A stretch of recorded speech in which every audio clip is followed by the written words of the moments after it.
Bonjour à tous, aujourd'hui j'analyse Cédric. Cédric il est venu sur un de mes stages que j'organise dans l'ouest de la France régulièrement en ce moment, et une fois par mois, sur une journée. Cédric il a une belle nage, en fait il a une nage posée, qui est vraiment on va dire presque, on va pas dire académique, parce que forcément il y a des choses à travailler, mais c'est une nage qui paraît facile, voilà, une nage vraiment qui paraît simple. Par contre, paraît simple, mais en fait elle va pas au bout sur chaque point technique, il manque à chaque fois pas mal de choses pour passer au niveau supérieur, d'accord? Pour aller plus loin sur le roulis, pour aller plus loin sur l'alignement, pour aller plus loin sur l'horizontalité du corps, pour aller plus loin sur la prise d'appui, l'accélération. En fait, il y a vraiment plein de petites choses où il faut qu'il aille plus loin, il faut qu'il se concentre en fait sur certaines de ces petites choses, d'accord, en priorité, pour pouvoir passer un palier au niveau chronométrique. Alors, il a réussi à améliorer son temps sur un 100 mètres lors de cette journée de stage, d'accord. Mais là, je te livre sa nage avant qu'on commence le stage, au tout début, d'accord, après l'échauffement. Et je te donne les points techniques qu'il doit bosser pour vraiment passer au niveau supérieur, tout simplement. Alors, si toi aussi tu sens que tu as une nage qui est un peu posée, que tu n'arrives pas en fait à passer la seconde, tout simplement, que tu n'as qu'une seule vitesse, je suis sûr que cette vidéo, elle pourra t'aider. Allez, je te laisse là-dessus. Bonne analyse, bonne vidéo. Salut Cédric. Alors, première chose que je peux te dire, c'est que ta nage, en fait, elle est propre. D'accord? Elle est propre, ça veut pas dire qu'il n'y a rien à améliorer, au contraire. La première chose qu'on va chercher à améliorer, vraiment ton point prioritaire, en fait, ça va être le roulis.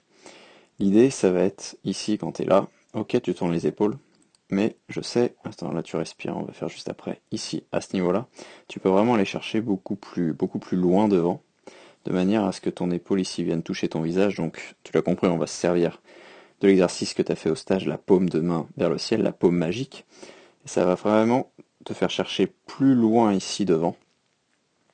Et ça va te permettre aussi de pousser plus facilement loin derrière. D'accord? Tu sors très proche là de ta cuisse, tu peux chercher encore un peu plus loin sans problème, d'accord? En abaissant ton épaule, en allant vraiment chercher très loin. Donc ça va vraiment te donner un roulis presque, je pense très rapidement à mon avis à 90 degrés, de plus en plus.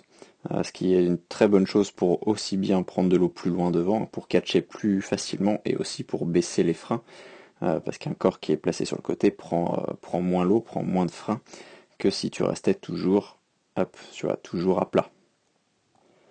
Donc regarde, on va voir ensuite de face, ça va être encore plus flagrant au niveau roulis qu'il y a vraiment moyen de gagner.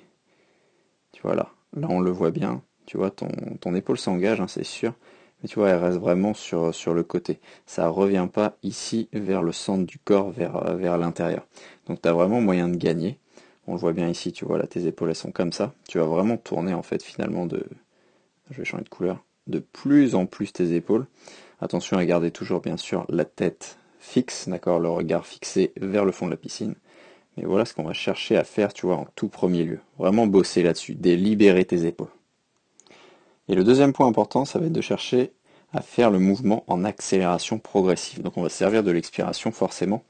Et l'idée, là, le principe, ça va être de pousser l'eau. Là, tu la prends, hop, de pousser de plus en plus fort. J'aurais dû mettre une flèche, ça aurait été plus simple. Voilà le principe. Là, tu prends, boum, et là, tu accélères. Il faut vraiment qu'il y ait un gros différentiel en fait entre le début ici du mouvement. Donc là, c'est une préparation. Là, tu cherches à mettre le braquet que tu veux, en fait, la profondeur que tu veux. Donc on va prendre un mouvement après l'inspiration plutôt.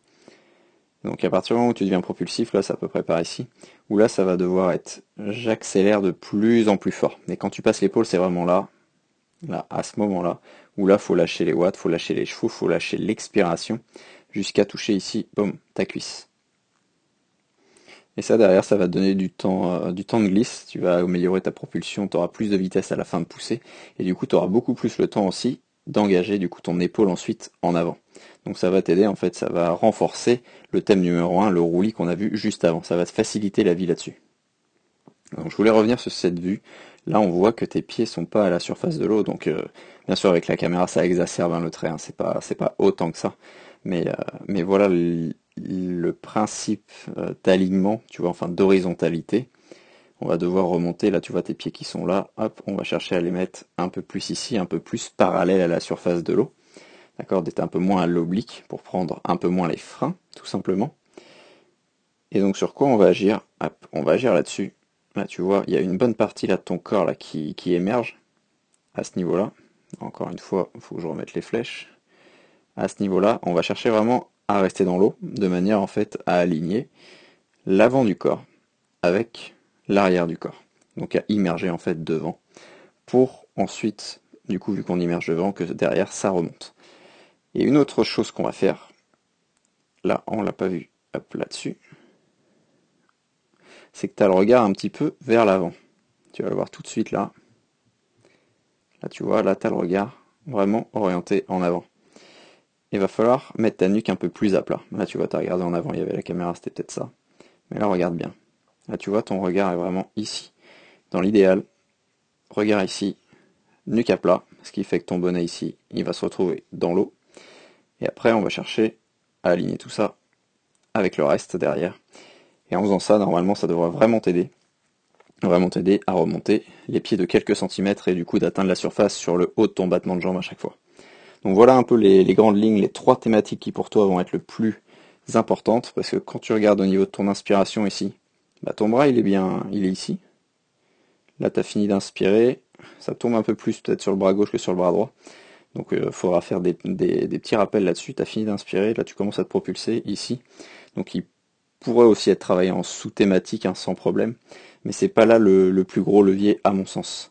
D'accord, le bras en projectile devant pendant ton inspiration, tu le maîtrises un petit peu, tu pourrais mieux le maîtriser bien sûr, mais on va vraiment agir sur les 3 leviers juste avant que je viens de te dire, et entretenir un petit peu ce travail de placement du bras pendant que tu inspires, mais tu vas voir que la paume magique va t'aider aussi à le faire pendant ton inspiration.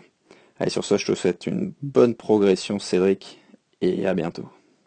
Si vous aussi voulez recevoir mes conseils par mail comme des milliers de triathlètes, je vous mets le lien dans la description. Je vous mets en bonus également une vidéo sur un exercice que j'appelle la paume magique, qui va vraiment en fait vous aider dans tout votre crawl, aussi bien sur la baisse des résistances que sur votre catch, qu'également sur augmenter l'amplitude vraiment de votre trajet sous-marin, donc qui va vraiment en fait se répercuter sur aussi bien le corps projectile que le corps propulseur. D'accord, 2 principes que Raymond Cato a mis en avant, d'accord, à théoriser. C'est vraiment là-dessus que je me base pour faire progresser mes triathlètes, mes nageurs. Donc ça se passe dans la description. Sur ce, je vous dis à bientôt et bonne progression.